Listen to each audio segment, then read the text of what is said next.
welcome to today's episode of Comic Books and You. Today we're going to cover Lucky Luke L'Escorte, which is, I think, the 26th book in the Lucky Luke series, which is probably one of the staples of Franco-Belgian comics. Probably one of the first ones as well, the first books dating from, I think, 1946. So this is quite of a dated character in a way, but he's still alive and well. Someone has retook the mantle. Someone had taken the mantle to run Lucky Luke at the start of the 2000s. It was someone from Quebec.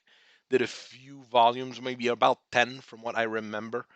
And now someone else, a French author, took it back with a new artist that is putting their own spin on the character and the art rather than following up the original Maurice and Goscinny style stories and art. So this is an ongoing character, even though the artist and the authors have moved on. Well, one of them moved on in more ways than one, let's say. This is basically a middle of the road story for the character. There's no real continuity or any serious material binding all of those books together outside of Luc being our main character as a fearless cowboy and some of the supporting characters coming in and out every once in a while. So for this particular book, what do we have? Well, in this book, Luc is basically represented as is most typical in a way. Poor and lonesome cowboy with his horse as his best friend. Let's face it, the horse is probably smarter than half the characters in the series, except maybe Luke. Jolly Jumper is an extremely intelligent horse that often has speech bubbles that we are not meant to understand. I'm not quite sure. Sometimes it feels like people understand what he's saying, sometimes not. Luke Isir is really shown as a really good cowboy. We start the story with him basically winning a trophy at a rodeo. He's also serving as a vigilante lawman, bounty hunter, sheriff every once in a while. He basically takes all of those roles, which are the cowboy roles from old movies, serials. He's very intelligent. He's brave. He's the fastest shooter in the West, shooting faster than his shadow. And he's extremely quick thinker at the same time, very smart and not just intelligent as intelligence, but also some sort of, what we now call street smarts. But there it was more plain smarts, I guess. Our villain slash acolyte slash secondary character is Henry McCarty. Well, who's Henry McCarty? Well, we normally know him a little bit more as William H. Boney, known throughout the West as Billy the Kid. Probably one of the most well-known desperado slash brigand slash Old West bandit in existence. There's been numerous stories of him from before and after his death where people said that he was not really dead. Here in Lucky Luke, he's really represented as an actual kid, not, a young 20 years old man. But it's really as part of that cartoony and humoristic take that they have on everything cowboy in this particular thing. So yes, it is ahistorical. Well, it's completely ahistorical because McCarty was killed at a very young age in a way. Throughout this story, we see that he is, he tries to be clever, but he is not clever enough. He has a love for red caramel. He terrifies everyone in Texas, but nobody in New Mexico, where he was historically killed. So that's where we see the dichotomy of the character, where you could be a terror somewhere, and somewhere else you'd just be an oddity. Our third main character would be Bert Malloy, who's just an average brigand who was in jail in Gun Gulch for a minor infraction, just was stuck in jail for a month. He allies himself with Billy the Kid in order to break him out and set him free in exchange for part of his loot. And Bert is clearly not the sharpest spoon in a cutlery set. Unlike Luke, which is very smart, Billy the Kid, who tries to be very smart but isn't, Bert pretty clearly shows that he is lacking in that category. So we're going to start with the story here. As Lucky Luke is winning a rodeo competition in Texas, someone from Pony Express shows up in the middle of the competition, stopping everything as Luke is winning his trophy with a letter from the Texas State Penitentiary. Luke is rather mad at the prison because they probably messed up again, which is something that happens in quite a few volumes. He leaves the rodeo and heads to the prison in Dissy. Once there, Luke is actually surprised to see that his nemesis, the Daltons, are still locked up. And the prison actually wants to task him with escorting Billy the Kid to Puerto Bronco, New Mexico, for a trial over his crimes in the state of Mexico. He was tried for his crimes in Texas, got something like 17 life sentences. I can't remember the exact number. Now he needs to go to New Mexico and face a trial there. William Boney swears that he will escape, and that's what actually convinces Lucky Luke to take the job as a challenge. Here we have our horrible desperado. The overbite, the extremely small stature of Billy the Kid. Everything in that character is meant to be comical. After their second day of travel, the first one where Billy the Kid slept tied up in a tree, the duo reaches the city of Gun Gulch, which is an extremely American name. I could expect the city of Gun Gulch just about everywhere now, where Billy terrorizes the locals even though he is a prisoner. He gets a bag full of red caramel. He gets the banker to give him all the money in the bank, starts terrorizing the people in the saloon, etc., even though Luke is clearly keeping an eye on him. Fun fact, throughout the story, Luke here does smoke his cigarette, which is what he was doing at first. If you look at later volumes, and actually in some re-edition of the books, the cigarette is replaced by a piece of straw. But even though at that time he was already ordering lemonade rather than beer, but I've never seen lemonade with that much foam at the top. Must be some type of fancy lemonade. Something like Chrissy Mayer would maybe drink or something. Luke puts Billy in the city prison, so while he sleeps at the saloon, and Billy meets with Bert Malloy, who gets enlisted in order to free him later after their escape against a share of Billy the Kid's loot, which actually doesn't exist. So they cleverly tried to set up a plan together as Malloy is about to be released the next day. So here we get into a series of attempts by Bert Malloy to rescue Billy the Kid, which are foiled in different ways. First attempt, Bert Malloy simply ambushes Luke as he's getting coffee ready. As he says, ends up and turn around, Luke turns around and throws the coffee in Bert's face. So it burns him and he runs away. Later on, Luke and Billy reach the city of Bulbustown, who is basically composed of a saloon, a funeral home, and a prison. And people go to the saloon, get into fights, get thrown to prison. Then they leave prison, they go to the saloon, they get into a fight, they get sent back to the prison. And every once in a while, someone dies, so the funeral home takes care of that part. It's a nice triangular trade here. If you read the notes in the book as well, it says that Bulbustown now is a rich metropolis in the U.S.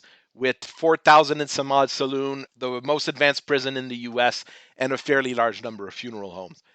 You get those kind of little funny details included in whenever a new town is introduced in Lucky Luke. As they get there, once again, Billy the Kid terrifies the local.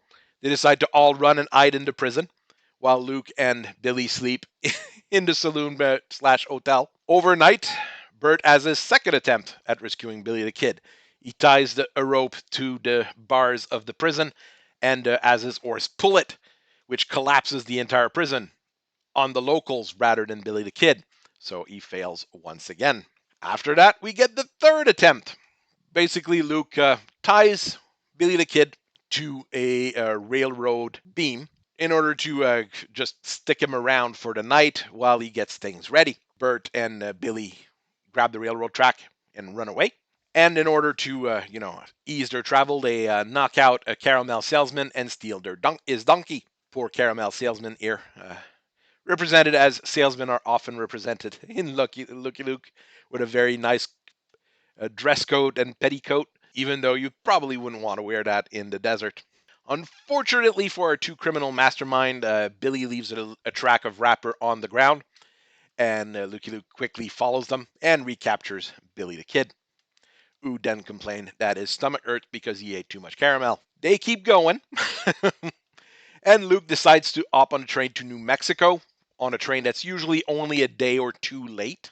which Luke expects to be a fairly easy ride from that point on. Bert, well, he gets his fourth attempt in order. He lies to a bunch of local desperados, saying that the train is full of gold and that they need to stop it and rob it, while Bert plans the whole thing just to rescue Billy the Kid. Unfortunately, after they stop the train and start trying to rob it, well, they realize that there is actually no gold in the train except for maybe a bunch of chickens. Maybe some of them are golden. They don't look like it.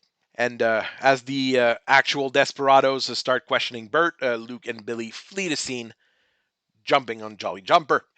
Things keep continuing, obviously. They find a stagecoach, and Billy climbs aboard, and all the passengers get on the roof because they don't want to be in the same place as Billy the Kid, and they head to Puerto Bronco. But, of course, Bert catches up with them and tries to stop them.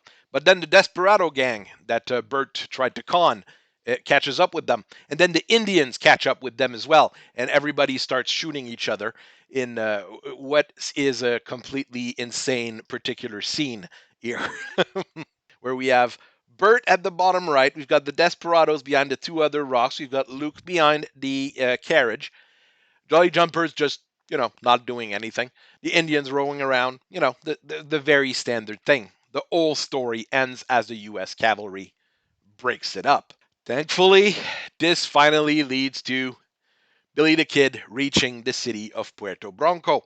He tries to threaten and scare everybody in town, but as soon as he does, everybody just, gangs up on him to look at him and say how silly he looks and how amusing he looks. So rather than being afraid of him, they're actually finding it funny. Luke puts him in the local prison awaiting the trial, but unfortunately, Billy gets a bottle of Tabasco sauce with his supper, and he uses it to melt the metal in the bars in the prison because that's exactly what Tabasco does. That's how Tabasco works, obviously. So it jumps out of the prison. Billy the Kid tries to set up a trap for Lukey Luke and to end him. The entire town gets empty, so we get the whole scene ready for a shootout downtown. But, of course, Bert shows up and yells at Billy the Kid as he sees him. Luke notices all of them and disarms them with quick shots of his pistol, and they are captured again. Finally, we get to the New Mexico trial, which is pretty straightforward, as William H. Boney is sentenced to a $5 fine for having tied his horse to the wrong pole when he was visiting a few years back. And Luke is broke because he had to pay for all the damage and all the things that Billy the Kid did. So Bert decides to pay the fine. And after that, Bert Malloy is sentenced to 63 years of prison for aiding and abetting a known criminal. Well, that's how the cards fall, or the chicken is cooked, or however you want to say it. Luke takes the two criminals back with him with Texas. To the Texas State Penitentiary. They have no issues at all on their way back because each other keep trying to get in each other's way whenever one is trying to run away or they rat on each other. So there is absolutely no issue with the travel back. As this is done, Luke leaves with the usual typical song, I'm a poor lonesome cowboy. This is probably as Western as you can get. All the tropes, all the gags are there. This might not be the best Lucky Luke book, but as far as a representation of what one of those books is, and what kind of story Maurice and Goscinny worked together, this is probably one of the best example. We looked at the cover in a previous covers video, but we're going to look at it again. It is very straightforward. It tells us exactly what's going on. We've got Billy the Kid tied up to a cactus. We've got Luke sleeping next to him. We've got the steer head in the back showing that we're in the desert because the cactus might not be enough. This is very representative of those early, let's say, Franco-Belgian type of comics and type of covers. It doesn't have anything fancy. Even the branding is very simple. It just says Lucky Luke at the top. And there is nothing unusual about it. It would attract your attention, especially if you know Luke or you know Billy the Kid. So this is a very functional cover and would draw the attention of readers. There has been many editions of this book. When you have a modern comic book that says third printing on it, and you're like, wow, they printed it 3 times. Might have like 9,000 copies printed. Here we're literally talking something that probably prints about 5,000 books a year and has been in constant production since 1966. It ranges all the way from a simple floppy paperback, which is a thing some people might not be very used to, but was very common in the earlier periods of Franco-Belgian comics, and all sorts of art covers. I have an actual 1966 copy of this book. I don't know how we got it. My it was my dad's. That's all I know. And we inherited it because he got rid of most of his comical Franco-Belgian comics. Most of them got passed on to my boys. It's an hardcover. The back has the regular Lucky Luke branding with Luke in the back with the two pistols and a cowboy stance there. But usually, when you have that particular back, you have a list of other books in that collection at the bottom. This is not here there. That's a bit unusual. The wood style paneling in the back is also repeated on almost all copies that I know of. I haven't looked at most recent Lucky Luke comics to see at what the back looks like. I mean, I've read most of them in passing, either from the library or places like that, but I don't remember analyzing the back of them. This is a thing that I've really started with these series. So I'd have to look at what a modern one looks like. Paper quality is what you expect from a Franco-Belgian comic, so they're very good quality. Even though this is old, it's not brittle, it's not yellowed. There's no unintentional tearing on it. It's almost in mint condition. The binding quality is great. There's no issue at all with that particular book, as I have said. I'm not sure if this was actually a rebinded book, because this is a thing that did happen in Quebec a lot for libraries, as an example. But I have no traces on it of it being altered. And I know 1966 hardcover existed. So this is quite likely the oldest book that I own. This is the second story between Lucky Luke and Billy the Kid. He comes back maybe in one or two other stories later as a minor villain. The first one is the story where Luke arrested Henry McCarty. However, reading the first book is not necessary to understand this particular story.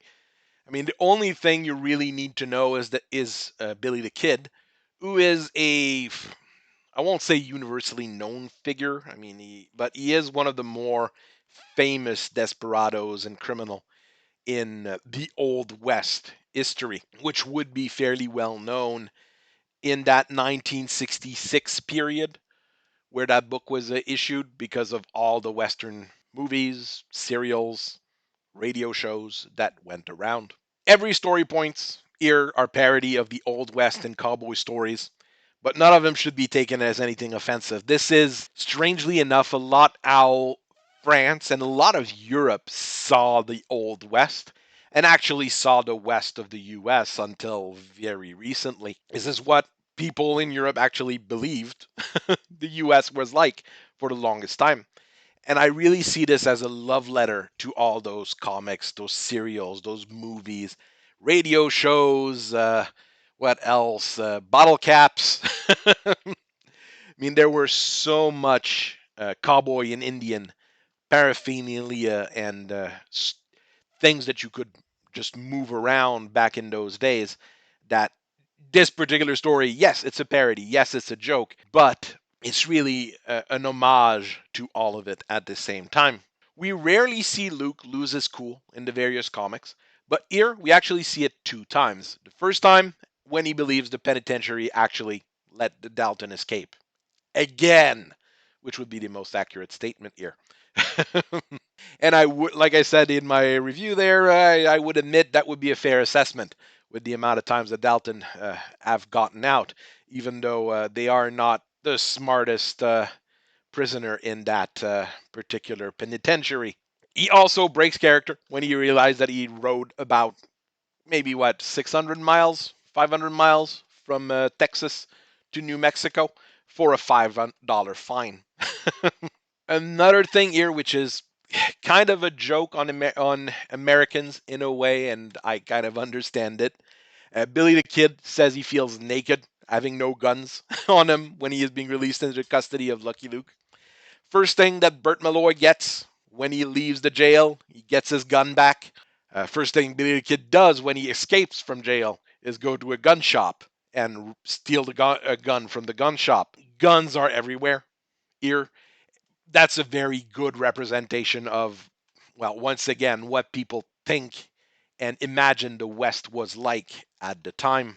Like I said, every city we pass by, they have that small blurb that say, "What are they now?" Even though the cities are fake, those little reference elements are fake. But they give a sense of realism to the story, and I am sure tons of kids in France believed what they read in those little blurbs just because they had no way to check back in the day. It was just, oh well, there's Bulbous Town. It's now one of the biggest city in the U.S. and it has one of the most advanced prison. Of course it does. It is kind of hilarious, and you see that also in the cartoons and in every piece of Lucky Luke memorabilia. When there's towns mentioned, they always do that little inside joke. I find it very, very funny as well that Tabasco is pointed out to be a really hot sauce. Nowadays, we'd almost consider Tabasco to be little kids' condiment. Regular red Tabasco sauce, I think, is on a Scoville ranking of like 140 to 200. Nowadays, that's nothing. I think we just bought stuff to make a chili for a potluck this weekend, and we got all sorts of different things with much higher Scoville ratings. I can't imagine, though, that in the mid 1960s of France, where that type of spice was not well known, regular Tabasco sauce would have been believed or seen as something rather spicy. It's pretty cool. Also, that we have a Mexican gun salesman in New Mexico with his interpret that I believe is his brother from the looks of it. Always funny to have these kind of linguistic jokes in books. You have those fairly often in Lucky Luke when we meet with, of course, Mexicans, sometimes Indians, sometimes Chinese immigrants. Of course, everything is exaggerated to 1,000. We have those little linguistic gags here with someone not being able to understand each other and an interpret that translates everything literally. It's quite hilarious. As far as artistic element goes, this is pretty much in the middle of Maurice's run in Lucky Luke. His style is pretty much settled at that point. Even the coloring is pretty much settled as well. If you buy any more modern books, of course, it's going to be different because we have different artists nowadays. But if you buy anything in that Maurice run, except for the very first books, which are quite different. Once you get to number 10, 12, you get that particular style fairly standardized and it's repeated over and over. Maurice did write quite a few of those books himself. Goscinny wrote a good number of those books as well. This is a style and a feeling you're going to be used to have. This is a comedy cartoon. This is purely um, meant to be caricatures. Don't look at really realism in anything. People go from, Joe Dalton is probably 3 feet tall. As an example, Billy the Kid was like 4 feet maybe in this, while Luke is 6 feet tall. And you would have monsters that would be about 8 feet tall, everything. So everything is exaggerated to represent that Old West feeling, and it works perfectly fine within the purview of the story. Mechanical design and horse designs in general are very good. The stagecoach is well made, well drawn. The train is very, very, very nice. Horses all look very good and they're very expressive. Of course, Jolly Jumper is a very intelligent horse, so he has more expressions than the other. But horses, donkeys, they look like they're supposed to look, even though it's a caricatural style. They have a very horse like behavior. We see Rantanplan in this book, which is a fairly idiotic dog that works at the Texas State Penitentiary. He is not an important part of the story, And does he look like a dog? Somewhat. He looks like a caricature of a dog, what you would expect in this particular style. I love the shooting scene with the stagecoach in the middle just because of how silly it looks. And it's hilariously well drawn at the same time. We've got everything going on here. I don't know how long it took to actually just do that particular panel. The background ranges from good to great. We've got some building work, we've got a lot of desert, and just little plants in the desert, a little bit of forest, a little bit of rocks, things like that. We also have a few simple one color background, and sometimes they switch colors weirdly. We go from like a yellow-ish sunset kind of thing to a regular blue sky. This is a thing that you would see fairly often in Franco-Belgian comics back in the days, probably more due to how the printing machines worked. But that's one thing you can expect if you buy anything in that particular period here with Morris. We have a few occasions, actually a fair number of them, where characters are done in two tones as well, red and black, blue and black, etc., rather than full color. We have a good example here. The top two panels are full color, the bottom two panel, yellow backgrounds, red on black. I'm not sure why this is done. Once again, quite possibly due to how the printers worked back in the days. This is a thing that I probably wouldn't need to dig on and learn about, but I just don't know about it. How to look at this book is really a sketch comedy. It's a bunch of little sketch with a connective tissue of Luke taking Billy to New Mexico. So that's the setup for the adventure, and we've got little set elements thrown in here and there. There's two important points: Billy meeting Bert Malloy and the trial at the end. Every other story element could be moved to any other location. You could take out entire sections, the story would work just as well. You could add entire sections, and the movie would work just as well. Well, the book would work just as well. I was thinking of making it as a movie. Another fun thing here, all the necessary set pieces are there. Train robbery, stagecoach robbery, Indian attack, fight in an empty city, prison breaks, everything that you can think of when you're thinking of a Western, you've got it in there. As a lot of Lucky Luke book, this is a simple little comedy piece that takes an historical fact or an historical situation and spins it into a fun little adventure that anybody can enjoy. I remember seeing this particular book being adapted in the late 1980s Lucky Luke cartoon, which was a great show. Honestly, if you can track down episodes of this and you know French or you're wanting to learn French, those are very, very good. Is that the 8 to 12-year-old me talking here? Possibly, but I remember seeing some of those recently and still enjoying them. Would I recommend this book? Well, yeah, it's a good comedy book. If you're learning French, if you're wanting a simple little Western adventure that makes fun of itself, if you want just a book that's fun to read, nothing super profound, it's great. Is it a must buy? No, there are better Lucky Luke stories out there. The Judge is probably one of the best one. Barbelé sur la prairie, the barbed wires on the prairie is one of the greatest Lucky Luke book as well. But this one here is perfectly representative of the character and it works perfectly fine. So I thank you very much for listening to me today. I hope you guys have a very nice rest of your day. Keep on reading comics, keep on enjoying them. I'll keep analyzing them and reviewing them. I'll see you guys later. Bye bye.